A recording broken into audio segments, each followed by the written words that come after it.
me gustaría hablarles de atlanticidad frente a mediterraneidad, que me parece también un tema de debate interminable, ¿no? No vamos a tratar en esta ocasión porque hay numerosos poetas, artistas canarios que han tratado también de la insularidad atlántica, pero sí quiero reflexionar sobre la búsqueda de la isla esencial y el imaginario que la acompaña, más atlántico que mediterráneo, por supuesto. Y si ustedes me lo permiten, también explorar el sentido de las Robinsonadas contemporáneas. Como todos sabemos, las islas y las historias de los náufragos han estado siempre presentes en nuestra memoria, desde los comienzos de la navegación, desde el poema épico de la Odisea, las crónicas de viajes de los navegantes renacentistas, la colonización del Nuevo Mundo, la historia que trajo también la historia de la piratería, y también los exploradores y los comerciantes que inauguran nuevas rutas de tráfico marítimo por la que los naufragios se multiplican. Así que las historias de los náufragos circulaban en todas las tabernas de los puertos. Náufragos perdidos, robinsonadas de aventuras eran interminables. Pues hay una tesis que yo creo que es cierta, sin duda, que Defoe llegó a escuchar una de estas historias del marinero Zelkir, que había quedado abandonado en una isla más a tierra, en Juan Fernández, y que finalmente había sido rescatado por Will Rogers y lo había devuelto a Inglaterra, ¿no? O a su Escocia natal. Bueno, pues estas historias de marineros circulaban con frecuencia, ¿no? Son historias del mar. Bien, debo confesarles que yo también me siento una islómana, ¿no? Porque es que no solo escribo sobre la temática de las islas y me ha interesado siempre, sino que también busco en la pintura bueno, pues un horizonte de insularidad del que nos hablaba Derek Walcott. Y bueno, incluso la ilustración de la portada del libro que se ha publicado recientemente, pues es una pintura mía también, ¿no? Y quizá he tratado el tema de insularidad en el libro de poemas Azul tan blanco, ¿no? Me gustaría hacer énfasis en la importancia del término ausencia en la poética insular y robinsoniana, y cómo desde la ausencia de la isla se han escrito los grandes poemas, porque la ausencia es una fuerza tan poderosa como la presencia. Dice Robert Barton que desde la melancolía los escritores realzan su espejismo. Vemos la hermosura de una isla precisamente cuando no vemos la isla, ¿no? Distinguiendo este prestigio desde la ausencia, ¿no? Así que Robinson, Viernes y la isla continúan estando profundamente grabados en la conciencia de nuestra época, no solo porque cualquier alusión es fácilmente reconocible, sino también por la permanencia de los mitemas que nos hacen ver, como si tratara un experimento científico, la energía que este legendario relato continúa suscitando en nuestra cultura. O sea, mitemas como el mar, la soledad, el viaje, la filosofía, el naufragio, el exilio, ¿no? Poetas como St. John Peirce, Paul Valéry, Derek Walcott, Elizabeth Bishop, Enrique Molina, Vicente Huidobro, Luis Eduardo Aute, que no sé si escuchaban una canción también al inicio de la conferencia. Bueno, son John Margaret, son solo algunos poetas que han dejado una emotiva huella sobre la arena de la isla infinita que este mito recrea. Sus extensos poemas recrean la isla y la revitalizan, creando nuevos Robinsonadas y vivificando el mito a través de sus propios sentimientos. O sea, no crean esnovos, sino que extienden temas, motivos y metáforas, y encontramos numerosas correspondencias que muestran esta visión poética común a partir de la exaltación de la emoción, ¿no? Estos poemas coinciden también que se forman casi como una serie, o sea que casi uno conduce a otro, ¿no? St. John Peirce, que es el gran poeta de las islas, bueno, pues todos, Paul Valéry, Derek Walcott, todos reconocían lo que le debían a St. John Peirce, ¿no? Por sus grandes poemas acerca de esta temática. Y bueno, ha sido curioso, ¿no? Porque es casi se van conformando, ¿no? Unos a otros, o sea, como una formación de coral, ¿no? Y esta imagen es interesante tenerla presente también. En cualquier caso, todos en la poética robinsoniana e insular podríamos destacar sobre todo no solo la ausencia, sino también la nostalgia, ¿no? La exaltación de la nostalgia son poemas con un tono emocional muy exaltados, y también la importancia de la naturaleza, ¿no? Esa naturaleza serena de la isla, apacible de la isla, que prefieren contemplar la mirada de los poetas, ¿no? Así que vemos cómo la temática de la isla pues, continúa siendo una metáfora sugerente para experimentar con una terra incógnita, siempre por descubrir, y todas las aventuras posibles pueden acontecer en este singular territorio.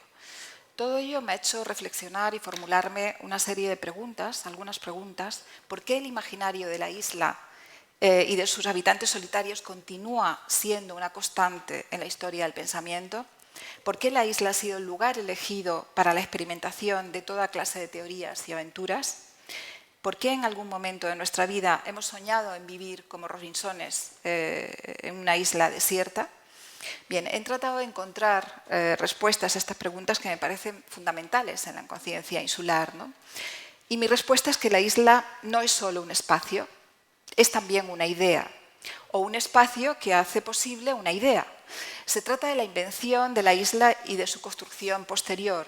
Sabemos cómo la isla desierta lo representa todo al mismo tiempo, en una clase de microcosmos único, cercado por las fronteras más definitivas, o sea, agua por todas partes, pero contienen en su interior la esencia de un mundo extremo donde todo puede acontecer, ¿no? De un mundo fuera del mundo. Por lo que intento explicar esta idea de constructo. El filósofo Jacques Derrida, en un seminario dedicado a la lectura de Robinson Crusoe y Martin Heidegger, se cuestionaba ¿qué es una isla? La pregunta fundamental. Y nos responde, no hay mundo, solo islas. Como si la interrogación de la isla y su esencia nos llevaran inevitablemente a reconsiderar el mundo o a inventarlo. Una definición que me interesa por su ingeniosidad y apertura es la del poeta Luis Álvarez Cruz. Las islas son porciones de tierras rodeadas de teorías por todas partes. Podríamos añadir también de mitos, porque son numerosos los mitos que se han construido a lo largo de la historia relacionados con islas. Sin duda, la idea de la isla es una de las construcciones mitopoéticas más trascendentes que existen y ha generado un gran corpus filosófico y literario. También me interesa mucho, o me divertía, me hacía mucha gracia escuchar a Ana María Matute definir la isla como una porción de tierra rodeada de agua por todas partes, menos por una. Decía, ¿pero por qué? Menos por una. Sí, el cielo, el aire. O sea, bueno, pues como ven ustedes, las definiciones de islas abundan y cada autor busca la mejor que pueda enmarcar su idea. Bueno, para San Isidoro de Sevilla las islas se denominan insalo, ínsula, porque están insalo, precisamente en el mar, resaltando la condición aislante del elemento líquido que las rodea y las asemeja a todas. Así que la propia definición de isla ya encierra el significado del término absolutus, ab, o sea, desligado de todo y sin relación con otra cosa. O sea, este espacio cerrado y mágico, por su estado de círculo, se convierte en un lugar de experimentación perfecto, porque ha perdido todos los vínculos exteriores, sociales, y de ahí las sucesivas metamorfosis de la isla y su resistencia, ¿no? En la mayor parte de las Robinsonadas, la isla es el laboratorio donde el autor lleva a cabo toda suerte de experimentos. Y la isla, convertida también en expresión geográfica de lo absoluto, es la conclusión a la que llega Michel Tournier en su novela Viernes o los limbos del Pacífico, al que se refiere la palabra limbos. Busca la palabra limbos, que encierra esa idea de la naturaleza de la isla por sí misma, ¿no? Sin forma específica, sin márgenes que la cierran, que la contengan. Y este espacio físico condiciona desde el origen y por su propia naturaleza y también por los elementos opuestos, ¿no? Es cierto además que las oposiciones semióticas se encuentran en la misma definición de isla, ¿no? Como explica Jorge Lozano en el prólogo Islas, Revista de Occidente, el número 342. La conciencia hipertrofiada de esos límites es tal vez la marca de la isla, lo que mejor consiente en definir la naturaleza tan difícilmente desentrañable de nuestro objeto. En las islas, la exuberancia del límite contrastaría con y se opondría a lo que no tiene límite, lo indefinido, lo indeterminado, lo infinito. También el profesor Andrés Sánchez Robaina, en su artículo Breve mapa de islas comparadas, en el mismo número de la revista Occidente, se refiere a que la isla no es solo un espacio físico, sino que puede ser un estado del espíritu, y cita el gran poema de La isla del poeta Giuseppe Ungaretti. Y nos muestra cómo en las islas subyace una gran imaginación poética y la capacidad que tiene la isla de metaforizar toda clase de situaciones humanas, o sea, de ser objeto también ella misma de la metáfora y de una ensoñación constante, ¿no? Imaginen, pues, esta idea de una isla laboratorio donde los instrumentos, los materiales, las probetas, esto, nos muestran una continua ebullición de símbolos, metáforas y alegorías, ¿no? Como dice el poeta italiano Guido Gonzano, la más bella de todas las islas continúa siendo la no encontrada.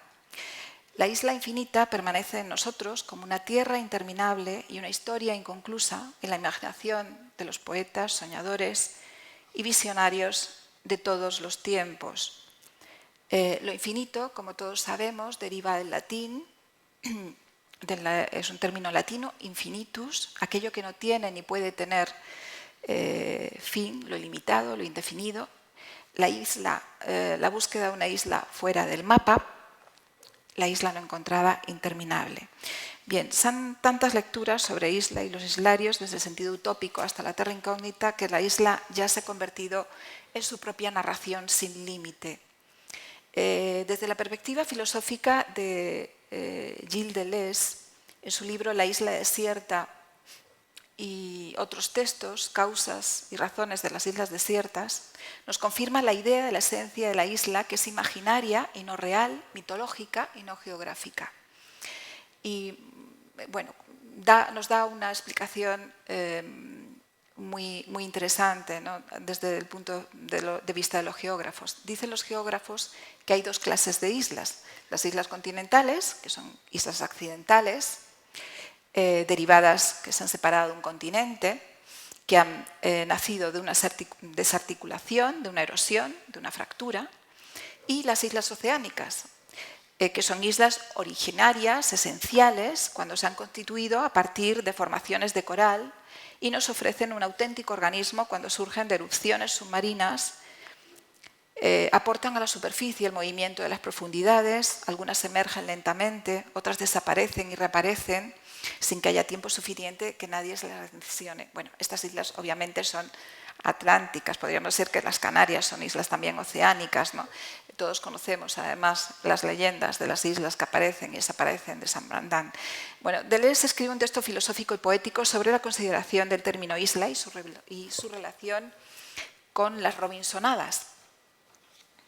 La isla desierta sigue existiendo en la realidad y en la imaginación de pensadores y poetas, porque para él la geografía y la imaginación forman una unidad. O sea, volvemos a esa idea de la isla, que no es solo un topos geográfico, volvemos a la concepción de la isla como idea, concepto. También, bueno, algunos filósofos han ahondado más en este tema y me gustaría citar a Hans Blumenberg en Salidas de la caverna, como comenta que la isla es ese lugar predilecto de las construcciones intelectuales de la edad moderna, así que para las utopías como para su demiurgo Robinson. Encontramos tantas lecturas e interpretaciones como experiencias, sensibilidades, miradas, desde las más variadas tesis filosóficas, argumentos literarios y ensoñaciones, ¿no? La condición del náufrago continúa siendo una metáfora de la propia vida y el motivo que sostiene el argumento de las Robinsonadas clásicas. Ortega y Gasset, en una nota a pie de página de su libro La idea del principio en Leibniz y la evolución de la teoría deductiva, relacionaba la tarea del filósofo con el robinsonismo, la necesidad de soledad que conlleva la vida del filósofo, ¿no? O sea, filosofía es una especie de robinsonismo, nos dice, y lo específico estriba en que el Robinson filosófico no vive en una isla desierta, sino en una isla desertada, cuyos habitantes anteriores hayan muerto todos. Llega a comparar la existencia con el naufragio, o sea, vivir es sentirse perdidos y las únicas ideas son las de los náufragos. Hay algunas obras que también me gustaría citarles porque tienen cierto sentido de robinsonada filosófica, ¿no? Y me gustaría hablar sobre Albert Camus, que escribía en 1959 el prólogo de una edición del ensayo Islas de Jean Grenier, y comentaba: regresaba a la dolorosa sensación de extrañeza interior, de una cierta visión del absurdo, el estado de individuo despierto durmiente, extranjero de sí mismo y su profunda melancolía. Soñé mucho en llegar solo a una ciudad extranjera, solo y desprovisto de todo. Bueno, ese estado de soledad y aislamiento caló profundamente en los jóvenes escritores franceses, existencialistas, surrealistas, y por estas diversas lecturas, como el caso de Camus, describiendo a un ser humano en la soledad más profunda dentro de sí mismo. Todos recordarán su magnífica novela Nouvelle, El extranjero, ¿no? Pero me aventuro incluso a relacionar la interesante novela de Ignacio Aldecoa. No sé si el domingo pudieron ver sí, en la TV2 un interesante documental que había diseñado Juan Cruz, aparecía también, sobre la novela Parte de una historia de Ignacio Aldecoa y sobre la vida de Ignacio Aldecoa en las islas La Graciosa y en Fuerteventura y en Lanzarote, ¿no? Y es muy interesante porque, aunque pertenezca a un realismo casi británico, ¿no? Porque ellos querían en los años 50 escribir de esta forma, pero es curiosa esa corriente existencialista que reúne a todos los temas de la isla y del exilio en su argumento, ¿no? Pero también esa niebla existencialista y surrealista también, ¿no? Que envuelve esa extraña novela, ¿no? Bien, pero debemos contemplar la isla como una aporía, ¿no? Una clase de enigma sin respuesta. O sea, el poeta Eugenio Padorno ya nos avanzaba también esta cuestión. La insularidad es un problema sin solución, por eso seguimos escribiendo. Bien, la tesis que defiende mi ensayo es que América es una isla infinita. O sea, ningún continente ha suscitado tanta invención literaria, filosófica y también política acerca de la temática de las islas como América, ¿no? O sea, América Latina tiene una profunda conciencia de insularidad. Y el origen de este imaginario propio nos remonta al descubrimiento del Nuevo Mundo, que podemos decir se inauguró desde sus islas. El pensador Ignacio Padilla, Premio Debate Casa de América, por su ensayo Las islas de las tribus perdidas, analizaba la compleja historia de Latinoamérica y el imaginario de Robinsones que han llevado en sí mismos una civilización contaminada, refiriéndose a las dictaduras y a una clase política corrupta. Me gustaría leerles textualmente esta cita de Ignacio Padilla, Rabiosa Actualidad.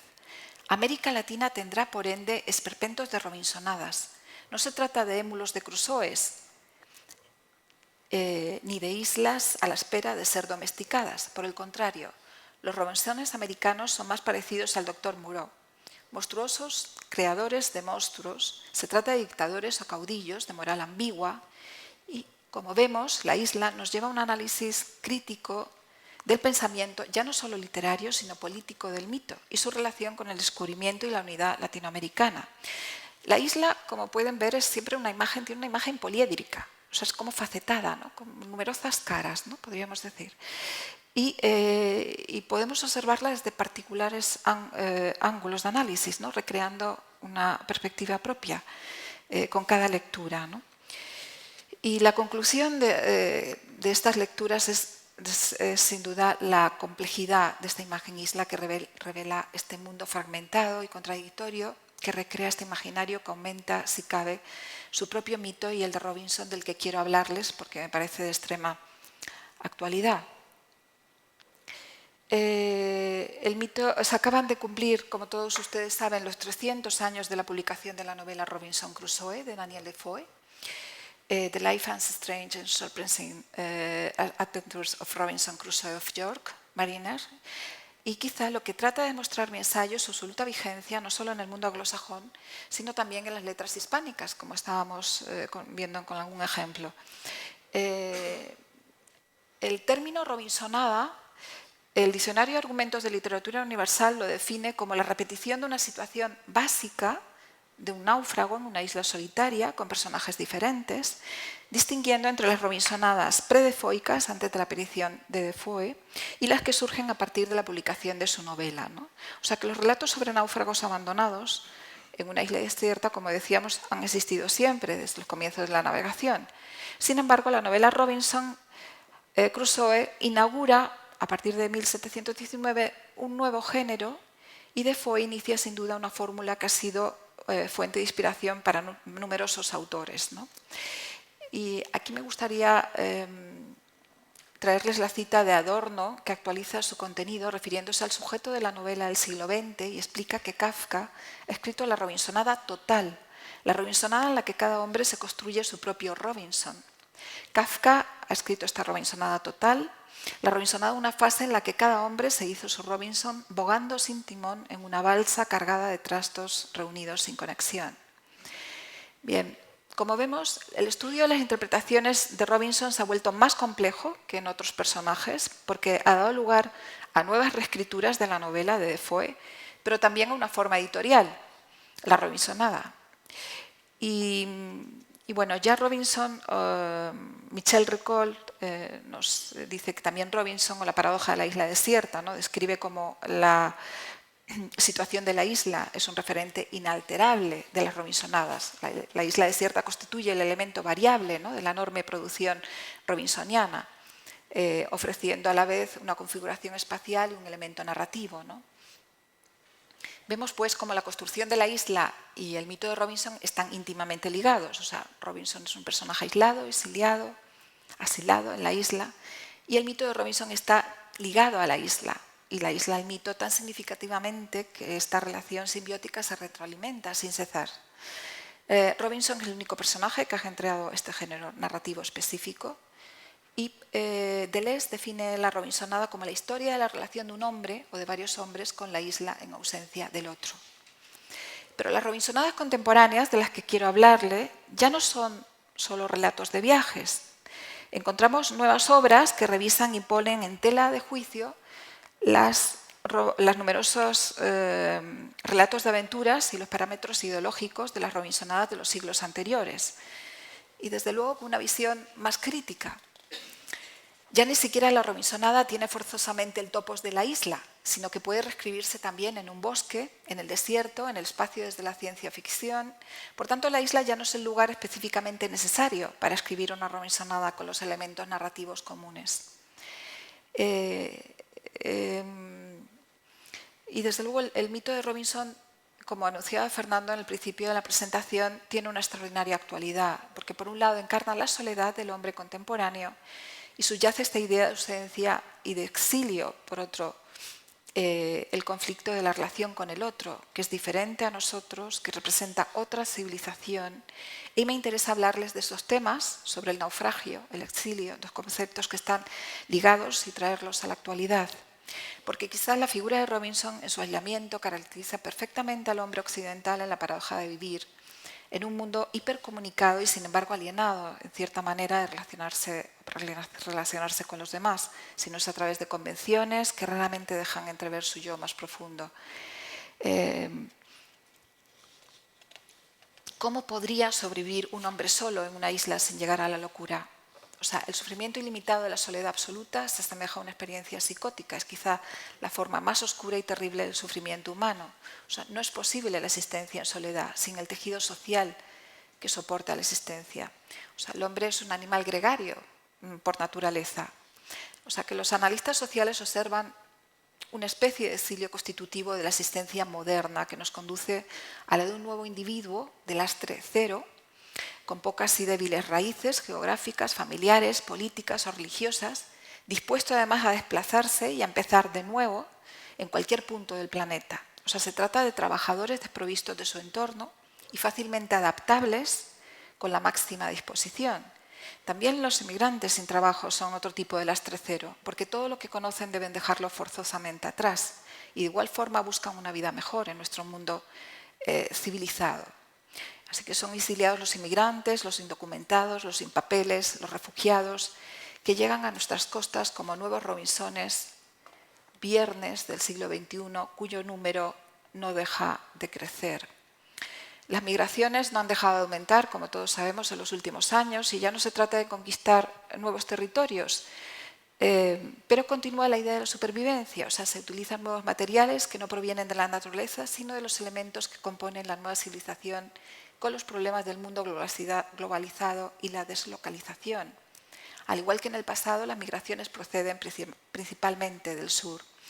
Nos contaba Michel Tournier que le hubiera gustado dedicar Viernes o los limbos del Pacífico a todos esos viernes despachados hacia nosotros por el tercer mundo, esos 3 millones de argelinos, de marroquíes, de tunecinos, de senegaleses, sobre los que descansa nuestra sociedad y a los que no vemos ni oímos, ¿no? Esto lo escribía en los años 70. Hoy este conflicto se ha acentuado con una mayor crudeza, si cabe, ¿no? Lecturas como la de Michel Tournier, Julio Cortázar o Coetzee manifiestan la idea de un Robinson y Viernes bajo la misma condición de seres humanos iguales para convivir y entenderse. Incluso sus propósitos llegan más lejos, con la ilusión de que sea un joven Viernes el que pueda enseñar a vivir a nuestro viejo Robinson, marcado por ideologías fracasadas cuyo tiempo parece haber caducado, como en el caso de Michel Tournier, o la crítica feroz, porque en la novela de Michel Tournier Viernes es el verdadero protagonista, ¿no?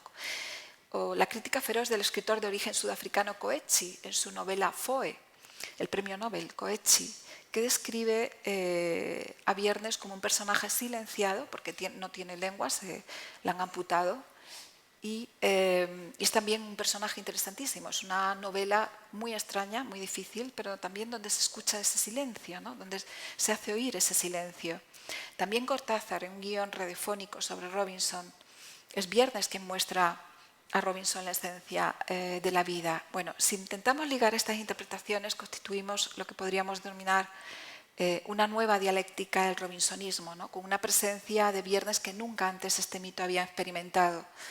Porque las nuevas lecturas de este mito parecen decirnos: Robinson y Viernes somos todos. Nos precipitamos en un mundo que nos hace vivir en el exilio del mar, en el desierto de la soledad y el aislamiento en las ciudades del entrañamiento y la pérdida de la familiaridad. Como Viernes y Robinson solos y desolados, con un sentimiento que se precipita en nuestro corazón. Bien, me gustaría hablarles sobre la importancia de este mito, la importancia que este mito ha tenido también en el cine y en la televisión. Si no están demasiado cansados, si no, lo podemos dejar ahí. Continuamos. Es que mis alumnos ya estarían aburridísimos, ya no sabrían qué hacer, estarían sobre la pared, estarían con el móvil, o sea que...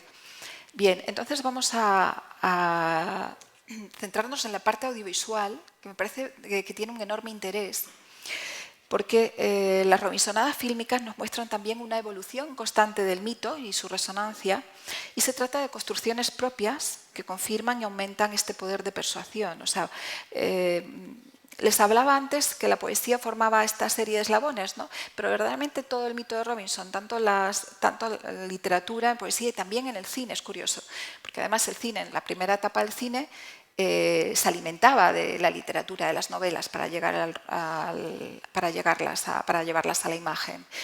Y bueno, hay cineastas tan importantes como... Es una pena porque verdaderamente teníamos una conferencia aparte, pero con todas las imágenes que podríamos ver sobre cine. Pero cineastas tan importantes como Méliès, como Griffith, Robert Hill, Luis Buñuel, que tiene un Robinson maravilloso en blanco y negro, que no se lo pierdan, Byron Huskin, Nicolas Roeg, George Miller, Robert Zemeckis, Thierry Chever, o sea, entre otros, pues han reinterpretado el mito de Robinson a través de las imágenes, climas y situaciones que demuestran extraordinaria vitalidad, ¿no? También la isla es la secuencia central en películas como Misterio en la isla de los monstruos, de Juan Piquer Simón, de 1981, La isla del diablo, también del mismo autor español, Juan Piquer Simón, versiones de La isla del Doctor Moreau, bueno, ambas basadas además en el libro de H. Wells, pero también encontramos Robinsonadas donde el espacio no es la isla. O sea, la revista de cine versión original dedica su número 172 al tema fundamental del mito de Robinson, la soledad, y analiza una serie de películas clásicas y otras de factura más reciente, como Hacia rutas salvajes, de Sean Penn. ¿Le suena? Hacia rutas salvajes, donde el personaje se embosca, o sea, se va a una montaña y ahí se aísla, ¿no? Y no hay mar, es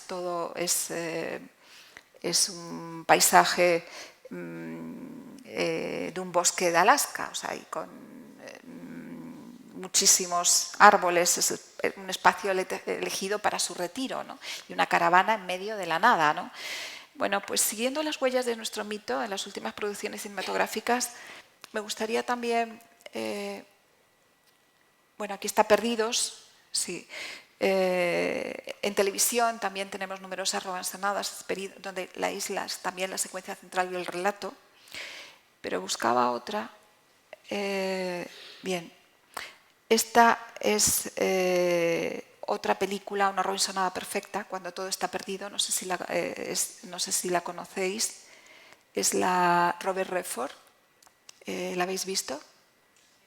Sí, preciosa, ¿no? Bueno, pues esta es otra Robinsonada muy reciente, del 2013, como les decía, y Robert Redford, fantástico, como el solitario protagonista, además es que no hace falta nadie más, está allí, o sea, llena la pantalla. Y bueno, hace una travesía en el Océano Índico, como sabéis, y es víctima de toda clase de infortunios hasta que naufraga. Bueno, ahí se mide también la tarea del héroe por la supervivencia, ¿no? Cómo logra finalmente sobrevivir a este naufragio. Pero también la última producción de Marte, de Ridley Scott, que si queréis vamos a poner el tráiler y les comento brevemente lo que serían unos pequeños mitemas y ya vamos terminando, ¿vale? Para que se queden con la idea también de los mitemas dentro de la Robinsonada. Entro tráiler, ¿no? Entro tráiler y abro con el ratón, ¿no? Esto. This is how I end.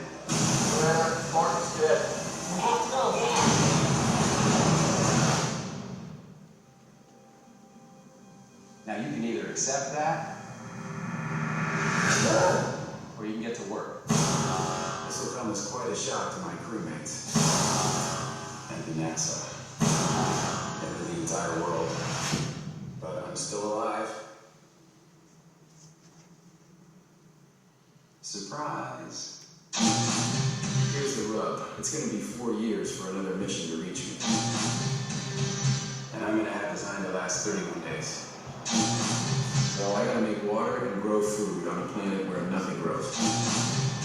But if I can figure out a way to make contact with NASA, none of this matters anyway. I've got an incoming message. My God. Mom Wally is still alive. In your face, Neil Armstrong. Okay, so let's do the math. I have enough food to last for 50 days. He's going to starve to death long before we can help him. So I'm going to have to science the shit out of this. He's 50 million miles away from home. He's totally alone. What the hell is he thinking right now? I am the greatest botanist on this planet. You know how to save Mark Watney. But we need Hermes' crew. We either have a high chance of killing one or a low chance of killing six. We're not risking our lives. It's bigger than one person. No. That's not. NASA rejected the mission. So if we do this, We're talking with Wheeling. If anything goes wrong, we're done. do you realize how crazy this is? We got all the options. No matter what happens, tell the world, tell my family, I never stop fighting to make it home.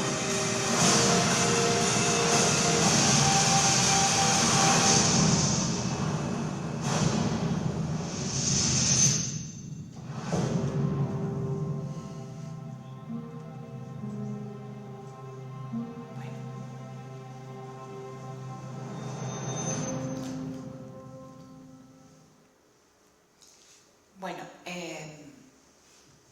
The Martian es la película que se ha emitido hace relativamente poco en las las salas españolas como Marte, ¿no? Marte, y aquí aparece Matt Damon, es una película de Ridley Scott, como le decía. Y bueno, vamos a ver un poco el tema de las Robinsonadas, que me interesa, para que vean cómo están en continuo cambio también de eso. Bien, sin duda el astronauta es el personaje héroe. Podríamos ver este héroe como lo ves Fernando Savater en La tarea del héroe, como lo define Savater, en el mundo de la aventura, ¿no? Hay que valerse por sí mismo.